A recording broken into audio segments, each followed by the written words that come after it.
नमस्कार।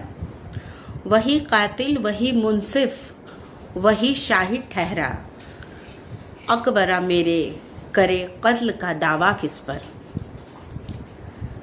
देश में आरएसएस भाजपा की सरकार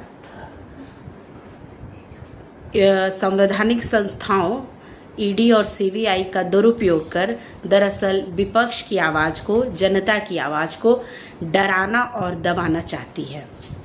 2014 के बाद से अगर आप ईडी की कार्रवाइयों को देखें तो जितनी भी राजनीतिक दलों के विरुद्ध कार्रवाई ईडी ने की है उसमें 95% विपक्ष के नेताओं के विरुद्ध कार्रवाई हुई है और कन्विक्शन रेट क्या है?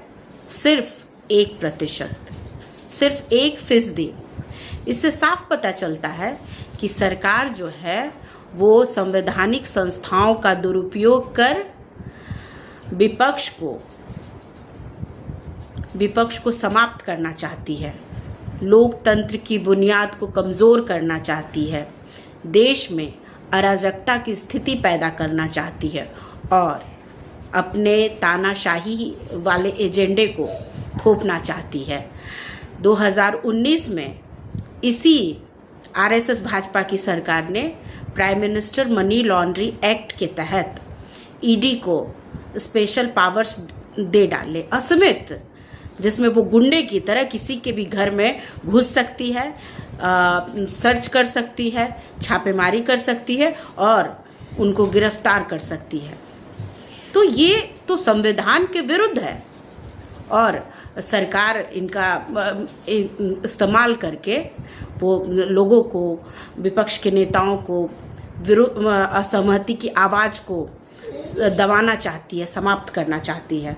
तो इसके दुष्परिणाम ये हो रहे हैं कि देश में हर क्षेत्र के लोग और हर जगह अराजकता की स्थिति उत्पन्न हो गई है। इसके दुष्परिणाम ये हो रहे हैं कि चंद दो पूंजीपतियों को छोड़ करके व्यापारी वर्ग घबराया हुआ है।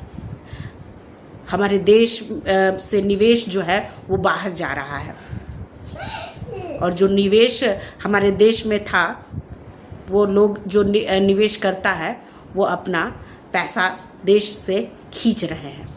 तो इससे क्या है ना कि सामाजिक ही नहीं, राजनीतिक ही नहीं, एक आर्थिक अराजकता की ओर देश बढ़ रहा है और सरकार की इन नीतियों का कांग्रेस पार्टी ने बहुत ही पुरजोर तरीके से बुलंद आवाज में विरोध किया है और हम